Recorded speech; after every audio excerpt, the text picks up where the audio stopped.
첫 번째 질문부터 바로 드려보도록 하겠습니다. 이 사흘 만에 무너진 우리 증시, 무엇보다 삼성과 LG전자의 투톱, 이 어닝 쇼크가 정말 큰 요인이 아니었나 싶습니다. 삼성과 LG 어닝 쇼크의 원인으로 손꼽혔던 이 반도체와 모바일, 과연 어떻게 보고 계신지 의제 토크를 통해서 두 분과 함께 이야기 나눠보도록 하겠습니다. 자, 그래요. 이거 사실 어닝 서프라이즈를 듣고 싶은데 그쵸. 쇼크라는 이름을 들으니까 기분이 굉장히 몹시 나빠집니다. 전자의 투톱이죠. 사실 삼성과 그렇죠. LG. 그렇죠. 반도체 모바일. 과연 이제부터 혹한 게 들어선 건 아닌가 이런 질문을 먼저 드리고 싶습니다. 어떻게 보고 계시나요? 일단은 반도체 가격이 많이 내려오는 그런 상황이기 때문에 어쩔 수 없는 그 실적적인 반영이 아닐까라고 생각을 해봅니다. 10조 정도, 10조 8천억 정도 나왔는데요. 시장의 컨센서스는 한 13조 정도 나왔었거든요. 네. 근데 그거보다도 더 떨어지니까 어닝 쇼크다 이렇게 얘기를 하는 것 같아요. 다만 이제 얼마만큼 더 떨어질 거냐 이 부분이 제일 중요한데요. 지금 현재의 그 10조 8천억이면은 거의 바닥 수준이 아닐까라는 그런 생각도 좀 해봅니다. 왜냐하면 반도체에 대한 가격이나 이 자체가 떨어지는 것도 한계가 있는 그런 상황이 있고요. 특히 올해 같은 경우에는 4차 산업혁명, 특히 서버에 대한 증설 이런 것들이 굉장히 필요한 그런 때거든요.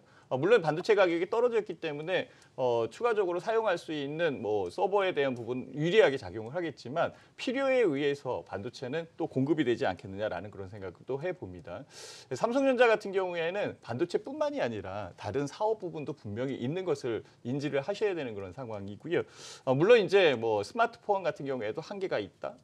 디스플레이 쪽에서도 약간 좀 뭐 어긋나는 부분이 있다라는 얘기가 계속적으로 나오기 때문에 힘든 부분은 분명히 있습니다. 그렇지만 삼성전자는 그 리딩 컴퍼니입니다. 실제 그 치킨 게임에서 승자의 위치에 있는 상황이고요. 가격을 조절할 수 있는 그런 그 메리트가 있거든요. 그래서 가격에 대한 부분을 조절을 하면서 수익력을 맞춰갈 수 있는 그런 부분이 나오지 않을까라는 그런 생각이 들어요. 그렇다면 현재 가격은 정말 낮은 가격에 형성돼 있는 거고 지금 가격에서 추가적으로 더 내린다라는 것도 내릴 수는 있겠지만 38,000원, 38,100원에 끝났는데 38,000 아래로 내릴 수도 있겠지만 내리면은 오히려 저점에서 매수할 수 있는 중장기 투자자라면 저점에서 매수할 수 있는 그런 여건도 만들어지지 않을까라고 생각을 해요. 실제 그 삼성전자가 올라오는 부분도 그렇고요. 항상 굴곡이 있었던 그런 상황이었고요. 특히 이제 단기적으로 접근한다. 삼성전자를 단기적으로 접근하는 사람은 거의 없거든요. 그렇다면 중장기적인 접근이다라고 한다면 지금 현재의 가격에서는 손실을 볼 수 있는 그런 구간은 아니지 않느냐라는 그런 생각이 듭니다. 다만 이제 또 LG전자 같은 경우에는 약간 좀 다른 맛이 없지 않아 있어요. 왜냐하면 가전에 대한 부분도 한계에 대한 부분이 분명히 있다라고 얘기를 하고 있는 그런 상황이고 중국이 너무 치고 나오죠. OLED 같은 경우에도 굉장히 치고 나오는 그런 상황이 있고 그다음에 그 모바일 부분에서도 약간 좀 치이는 경향이 있거든요. 다만 LG전자도 모바일 스마트폰에 관련돼 있는 부분은 그 헤게모니를 쥐고 놓지 않으려고 노력을 할 겁니다. 왜냐하면 5G로 넘어가고 사실 이 모바일 안쪽에 모든 사물 인터넷, IoT라고 얘기를 하거든요. 모든 전자 제품의 기기들이 연계되는 그런 상황이기 때문에 가전의 대장이다라고 얘기할 수 있는 LG전자가 그 부분을 놓칠 수는 없는 그런 상황이거든요. 그래서 투자적인 부분이나 비용적인 부분이 발생을 하더라도 아마 그 부분은 놓지 않을 가능성이 높고 적정 부분 그 수익이 나올 수 있는 그런 여건이 만들어진다면 LG전자의 가격도 저는 반전할 가능성이 있고 현재 가격에서는 낮은 가격대에 형성돼 있다. 다만 짧게 접근하는 분들 같은 경우에는 조심해야 되고요. 좀 더 중기적으로, 중장기적으로 투자하시는 분들 같은 경우에는 유리한 가격대가 되지 않을까 이 생각도 좀 해봅니다. 그래요. 사실 삼성전자는 잘 모르겠으나 LG전자 같은 경우는 작년 4분기 이 어닝 이번에 쇼크라고 저희가 말하는 어닝 시즌 발표할 때 광고에 엄청난 투자를 사실 맞습니다. 홍보에 투자를 많이 했다고 하는데 그러면은 다음 분기 어닝 시즌 발표할 때 확 또 올라오는 모습을 보여줄 수도 있지 않나요? 네, 사실 그 LG전자 같은 경우에는 실제 실적이 좀 더 그러니까 이전 분기보다는 좀 더 잘 나올 것이다라고까지 얘기가 나왔었던 LG전자였었는데요. 의외로 실적적인 부분이 부진했었던 그런 상황이거든요. 근데 이것도 한번 생각을 해봐야 돼요. 4분기는 각각의 기업들이 감가상각이나 모든 부분을 4분기에 다 떨어내버려요. 그래서 보너스 주는 것들서부터 해가지고 다 이 비용적인 부분을 떨어내는 상황이기 때문에 실제 4분기에 대한 실적은 실적적인 부분에서 더 크게 작용하진 않아요. 이 점 그 다른 분기보다는 좀 덜 작용하는 부분이 분명히 있어요. 그래서 떨어낸 부분도 분명히 있는 그런 상황이고요. 오히려 비용을 썼었던 부분들이 부각이 된다면 올해 연말 같은 경우에는 오히려 다른 양상이 벌어질 수도 있겠죠. 그리고 기술 개발이나 이런 쪽을 통해서 저도 집에 LG TV가 있는데요. LG TV 괜찮거든요. 사실 그 호응도나 그 품질 면에서는 자타가 공인하는 그런 그 수준에 있는 그런 상황이잖아요. 그렇다면 거기에 연결돼 있는 연결고리 최근에 이제 5G에 LG U 플러스가 또 한참 또 앞서가고 있는 그런 상황인데요. 이런 부분들이 같이 연결이 된다면 실적적인 부분, 그룹적인 차원에서 도움이 될 거다라고 이렇게 말씀을 드리도록 하겠습니다. 그래요, 좋습니다. 자, 우리 강문숙 대표님의 의견도 한번 여쭤보도록 하겠습니다. 모바일 그리고 또 반도체 이번 시즌 발표로 어닝 시즌 발표로 혹한 게 들어선 건 아닐까? 어떻게 보고 계시나요? 혹학기 들어섰죠 이미. 예. 이미 지금 4분기 1월달 이전부터 들어선 상태이고요. 삼성전자가 지금 2018년도 4분기 재무지표 매출액 59조 원, 영업이익 13조 원을 예상을 했는데 10조 8천억 원을 기록을 했습니다. 예상치 13조 전후보다 못 미치는 실적을 발표를 한 상태이지요. 이미 삼성전자는 지금 모바일 사업부에서 점유율이 하락한 상태입니다. 원인을 지금 본다라면 분석을 해보면 중국에서 벌써 판매 비중이 급격히 감소한 상태입니다. 중국의 점유율 1위였던 기업이었는데 지금 벌써 1%밖에 되지 않으면서 10위권 밖으로 밀려난 게 가장 큰 원인이라고 볼 수가 있습니다. 그동안 삼성전자의 실적을 이끌었던 부분들이 분석을 해본다면 반도체 부분이었었는데요. 네. 매출에서 이 모바일 사업부가 높았지만 영업이익 부분에 있어서는 반도체가 압도적이었습니다. 근데 반도체의 성장으로 사상 최대의 영업이익을 기록을 하면서 사실은 외국인과 기관들이 대거 매수를 해서 가격대를 갖다가 280만 원대까지 끌어올려 놨었고 그러면서 외국인들과 기관이 반도체의 성장이 둔화될 것이다라는 것을 예측을 했었고요. 벌써 작년 2018년 여름 정도부터 예측을 했었고 그러면서 그 시점에서 외국인들과 기관들이 수급이 들어오면서 가격을 가장 고점까지 끌어놨는데 그 상태에서 지금 이 차익 실현 물량들을 내보낼 데가 없으니까 개인 참여는 제한적일 수밖에 없고 사실 뭐 개인들이 이 종목을 280만 원, 250만 원일 때 10주를 사면 2,500만 원인데 10주를 개인들이 살 수 있는 능력도 안 되고 그러니까는 사실 그때 액면 분할이 들어갔던 거고요. 5천 원이었던 종목을 갖다가 100원으로 액면 분할을 하면서 그래서 250만 원이었던 주가를 5만 원대로 국민주로 만들어버렸죠. 개인들이 참여하기 가장 좋은.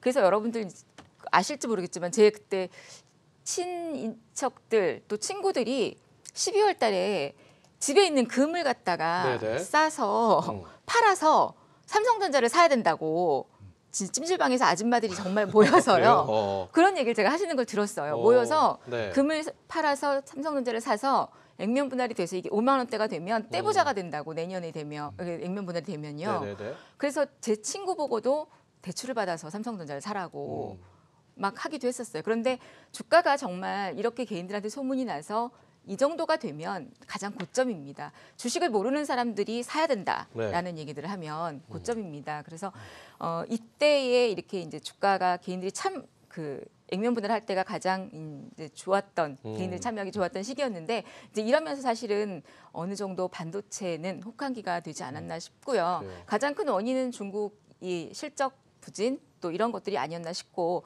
LG 같은 경우에도 오늘 이제 LG는 정말 더 삼성전자보다 더 큰 어닝 쇼크가 아니었나 싶습니다. LG의 가장 큰 원인은 TV와 가전사업부의 경쟁률에 대한 부분들이 말씀하신 것처럼 마케팅에 대한 비용 지출이 좀 과대했다라고 그렇죠. 예, 보여지고요. 그리고 또 남미나 신흥국들에 대한 주요 부진들 그리고 보시면 이 OLED 유기배강 다이오드 쪽에 대한 그 판매 부진 또 이 에어컨에 대한 성수기가 사라졌어요. 네. 예전에는 여름이 성수기가 있었는데 지금은 계절적인 성수기가 에어컨이 없는 듯해요.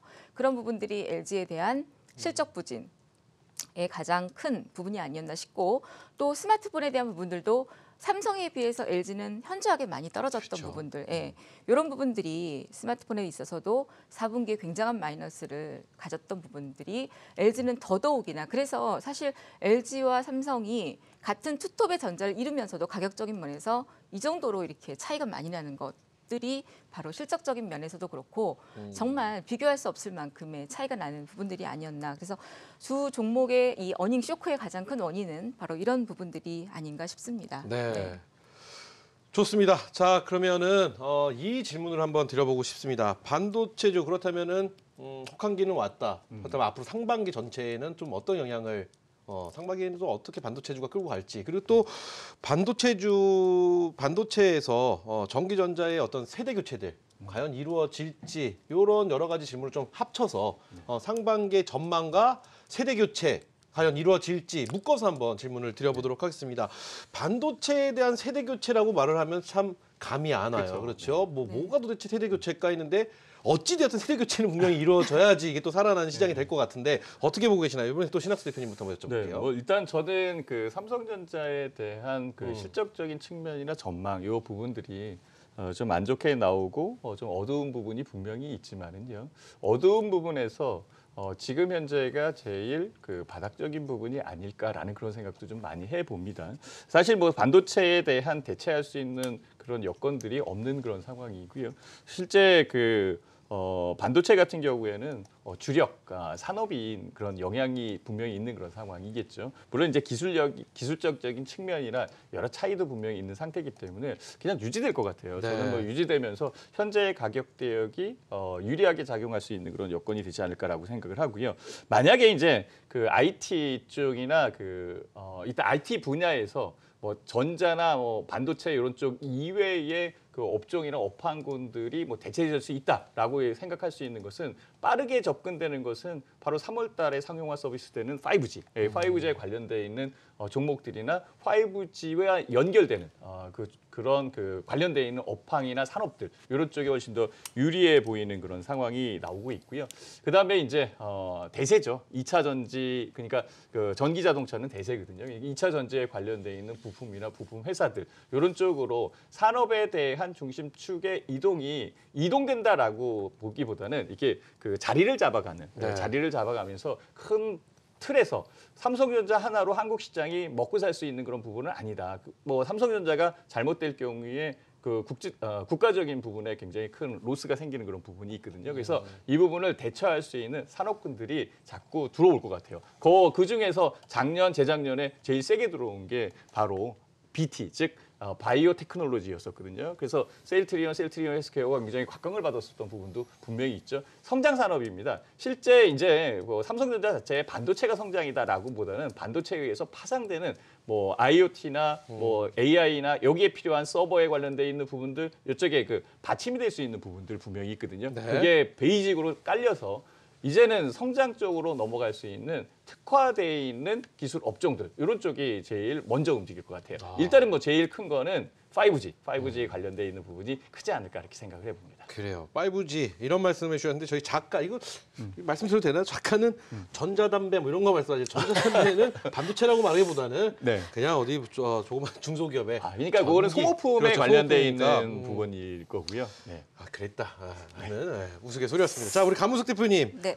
궁금합니다. 세대 교체 그리고 상반기의 전망 통틀어 같이 여쭤볼게요. 반도체 전망도 중요하지만 아마 우리 시청자님들은 삼성전자와 LG전자의 주가의 흐름들도 중요하다고 생각을 하실 겁니다. 그래요. 상반기 어떻게 보시나요? 주가가 바닥을 찍기도 했고 또 삼성전자가 오늘 잠정 실적을 발표를 하면서 어느 정도 반등도 나왔었고요. 오늘 잠정 실적을 발표하기 이전에 어제부터 사실은 반등이 나왔었습니다. 근데 요즘 시장의 특징이 원래 우리가 좀 실적이 악재가 발표가 되면 악재를 뒤로 하고 악재 소멸이다 됐다 해서 주가가 반등이 나오기도 하죠. 근데 또 요즘은 약간 또 시청자들 우리 주가 개인 개미들의 뒤통수를 치는 그런 어떤 주가의 흐름들을 보이고 있어서 오히려 우리 그 JP모건 컨퍼런스의 종목들도 그렇고 갈 것 같은데 시작이 되면 그날 오히려 주가가 급락하는 그림들이 나오고 대북주들도 김정은이 신년사를 발표를 했는데 당일 발표하는 날 급등을 했다가 아침부터 그냥 급락을 해버리는 이런 흐름들이 계속 나왔었습니다. 근데 삼성전자 같은 경우도 오늘 이제 어제 미리 급등을 하고 오늘 하락해서 양봉을 만들어내는 모습들이 나왔습니다. 근데 일단 삼성전자의 흐름들, LG전자의 흐름 저는 두 개가 조금 엇갈리는 모습이 나올 거라는 생각이 드는데요. 삼성전자 같은 경우에 지금 2018년도 3분기 영업이익 17조 원을 상회를 했고 4분기에도 13조 원을 예상했는데 10조 원 정도가 나왔고 2019년도 1분기에는 10조 원 정도까지 예상치 정도를 예상해 볼 수가 있겠고요. 그리고 물론 1분기 실적도 예상치를 확실할 수는 확언할 수는 없는 상태입니다. 잠정 실적 정도라고 볼 수가 있겠고요. 2분기에는 갤럭시 10의 판매와 또 반도체의 저점 기대감으로 추가적인 감소는 없다라고 지금 예상을 해볼 수는 있습니다. 삼성전자의 영업이익이 18년도 대비했을 때 지금 20% 정도 감소된 흐름들을 볼 수가 있는데 20% 이상은 감소하지 않을 것으로 전망을 해볼 수가 있습니다. 그리고 또 주가의 흐름들이 액면 분할을 해서 5만 원대에서부터 지금 25% 정도 하락한 그런 흐름이기 때문에 3만 5천 원 정도 부근에서 반등이 나온 상태입니다. 그래서 어느 정도 지금 주가도 선반영이 된 상태고 지금 주가의 흐름을 보시면 외국인들이 대량 매수세가 또 다시 들어오고 있습니다. 물론 이제 기술적인 반등으로 인해 가지고 단기적으로 지금 시장에 주도주가 없는 상태에서 외국인들의 수급에 의한 업종 주도주에 없이 시가총액 상위 종목들의 순환매의 흐름들이 나오고는 있긴 하지만요. 삼성전자의 흐름들은 일단은 어느 정도 바닥이다라고 보여지고 기술적인 반등도 나올 수 있는 구간이다라고 보여지기도 하고요. 그리고 역사적으로 삼성전자의 주가의 어떤 흐름들을 보시면 물론 이제 제가 말씀드리는 돈벼락 차트다라고 말씀을 드리는데 이번에 또 강의도 있기는 합니다. 근데 그런 자리까지 와서 역사적인 저점 구간이긴 합니다. 그런데 LG전자 같은 경우는 신규 스마트폰의 수요가 앞서도 말씀을 드렸지만 굉장히 지금 정책에 접어들면서 네. 시장 1위인 삼성전자도 지난해 연간 스마트폰의 출하량이 2013년도 이후 처음으로 3억대 미만을 갖다가 기록을 한 상황이에요. 그러면서 차세대 성장 동력의 육성 중인 전장 사업도 아직 LG 같은 경우에는 수익을 내지 못하고 있는 그런 상황들이고 2018년도 실적에 대해서는 LG가 낙관적이다라고 언급은 하지만 대외적으로는 굉장히 지금 불확실한 변수들이 많이 있는 그런 상황들이고 또 스마트폰의 사업은 여전히 지금 저조한 그런 흐름들이기 때문에 어떤 반전의 카드가 확실하게 없다라면 적자의 탈출이라든지 이런 부분들은 삼성전자보다는 조금은 힘들지 않을까라고 보여집니다. 그래서 삼성전자하고 LG전자를 비교해놓고 봤을 때 어디에 투자를 할 것이냐 한다면 저는 삼성전자 쪽에다 손을 들어줄 것이다라고 보여지고요. 전기전자의 세대 교체에 대한 부분들은 당연히 반도체는 지금 어둡게 당장 전망을 하기 때문에 당연히 세대 교체는 이루어지면서 여태까지 반도체가 우리 시장을 먹거리로 이끌었다라면 전반적으로 우리 신학수 대표님이 말씀하셨던 것처럼 2차 전지 소재라든지 5세대 이동통신이라든지 전기차 쪽으로 또 정부 정책에서 올해 전기차 수소차에 대한 예산안을 7배 이상 수소차도 늘린 상황이기 때문에 이런 쪽으로도 비중을 크게 해주시는 것들이 훨씬 더 좋을 것 같고 세대 교체는 충분히 이루어질 것이다라고 보여집니다. 그래요. 좋습니다. 자, 삼성과 LG 전자 반도체 투탑 네. 무너졌습니다. 그렇죠. 속상하게. 하지만 또 저희가 반가워할 만한 소식이 있습니다. 세계 3대 가전 전시회 중 하나인 국제 가전 박람회, 그렇죠. CES 2019가 라스베가스에서 개최가 됩니다. 라스베가스에선 상상도 못할 얘기인데요. 죄송합니다. 안 웃으시네요. 네. 그래요. 라스베가스에서 개최가 되는데 이게 정말 국내 증시의 어떤 활력소가 될지 궁금해집니다. 사실 신기술이 굉장히 많이 등장을 하는 그런 박람회라고 들었는데 어떻게 될까요? 이게 국내 시장에 어떤 영향이 좀 있을까요? 네, 항상 그 가전 박람회가 있은 이후에 기술에 대한 발전 그리고 기술에 대한 진보가 분명히 있었거든요. 네네. 특히 이제 삼성전자 같은 경우에는요, 오히려 가전 박람회 같은데 신기술을 오히려 내질 않아요. 왜 내질 않냐면 카피되는 거. 중국이 너무 많이 카피를 하거든요. 그래서 카피되는 부분이 싫기 때문에 안 내요. 요번에도 사실상 폴더폴 폰에 관련돼 있는 기술적인 부분이나 재료 이런 것들이 발표된다라고 얘기했는데 삼성전자 쪽에서는 아주 핵심적인 기술은 지금 빼놓고 지금 하는 거겠죠. 오히려 폴더블에 관련돼 있는 부분은 중국 기업이 먼저 했다. 이렇게 얘기가 나오거든요. 오히려 모바일 월드 콩그레스 이쪽에서 발표할 가능성이 너무 높죠. 네. 그렇지만 CES는 지금 진행되고 있는 상황이고 CES에 관련돼 있는 업체들에 대한 영향력은 분명히 있을 것 같아요.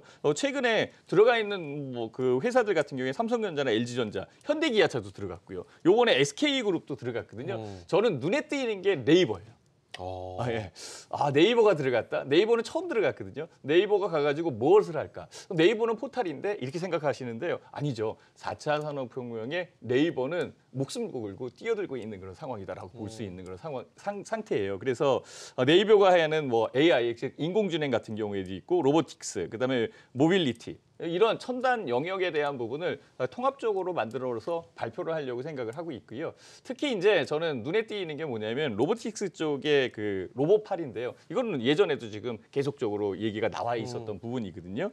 엔비덱스라고 해가지고 이거는 그 프로세서가 없습니다. 즉 뇌가 없다. 그러니까 프로세서 CPU라는 그런 부분이 로봇팔인데 CPU가 없어. 그럼 뭐 어떻게 조절을 하지? 뭐 이런 생각이 들 수 있어요. 그거를 통제할 수 있는 부분이 분명히 있어야 되는 그런 상황이잖아요. 이것을 5G 통신을 이용해서 실시간적으로 제어할 수 있는 그런 기술들 이런 것들이 나오고 있다라는 거 얘기죠. 그래서 최근에 네이버에 대한 주가가 실제적으로 네이버 하면 카카오가 생각나고 카카오 하면 네이버가 생각나는데 뒤로 밀려 있었어요. 작년 같은 경우에 뒤로 밀려 있었는데 요즘에는 네이버의 움직임이 훨씬 더 좋거든요. 그래서 이런 획기적인 부분이 나올 가능성이 있고요. SK그룹도 들어가서 그 SK 하이닉스, 뭐 SK 이노베이션 뭐 이쪽에서도 그 첨단 기술에 관련돼 있는 부분을 계속적으로 내고 있는 그런 상황이기 때문에요.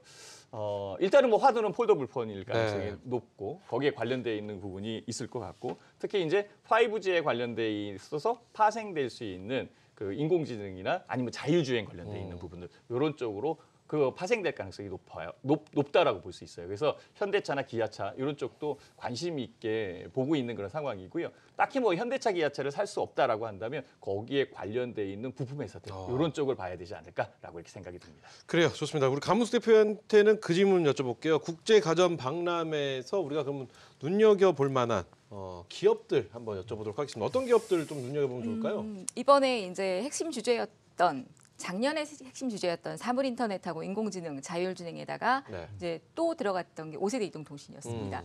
근데 오늘 5세대 이동통신 관련주들이 급락을 했습니다. 지금 이제 요즘 주가의 흐름은 이렇습니다. 방금 좀 전에 말씀드렸던 것처럼. 그런데 사실 5세대 이동통신 관련주들은 3분기 일본과 중국 등에서 이제 5세대 서비스가 조기 가능 대두가 되면서 점차 관심은 두어야 될 것으로 보여집니다. 근데 단기적으로 5세대 이동통신 관련주들이 작년부터 해서 많이 급등을 했습니다. 그렇기 때문에 이제 뉴스가 나오면서 단기적인 차익 실현 물량들이 나왔다라고 보여지고요. 물론 이 종목들이 지금 이제 차트의 흐름을 전체적으로 종목들을 쭉 이제 보시면 5일선과 21선의 이격이 많이 벌어져 있는 구간입니다. 그렇기 때문에 단기 차익 실현들이 나온 거고 지금은 단기 테마적으로 지금 급등을 했기 때문에 차익 실현 물량이 나왔다라고 보여지고요. 제가 볼 때는 전체적인 5세대 이동통신 관련주들은 끊임없이 관심을 가져야 되되 지금처럼 이렇게 이격이 많이 벌어진 상태에서는 지금은 접근은 금지다라고 보여지고 종목을 이제 말씀하시니까 종목 말씀드리기 이전에 일단 5세대 이동통신 관련주들은 주가가 조금 더 조정을 받고 5일선과 21선이 오히려 데드크로스가 나오면서 안정적인 자리가 됐을 때 오히려 나중에 산업으로 자리 잡을 때에는 접근이 가능하다라고 보여지고요. 지금 현재 이제 CES 관련된 종목으로 볼 때에는 코롱인더 같은 종목들, 폴더블 폰 관련 필름 종목으로서 제가 이제 쭉 종목들을 봤는데요. 수급이 형성이 되고 그리고 차트의 위치라든지 61선이 일단 하락 기울기에서 안정적인 수렴 기울기로 넘어가는 종목들을 쭉 봤는데 코롱인더 같은 종목이 그래도 가장 지금 안정적인 위치에 있고 수급도 들어오고 있는 종목이더라고요. 그래서 한 종목을 딱 뽑는다라면 코롱인더가 현재 위치로서는 폴더블에 필요한 필름 관련 종목이고요. 안정적인 종목이다. 그래서 한 종목만 딱 뽑아드리도록 하겠습니다.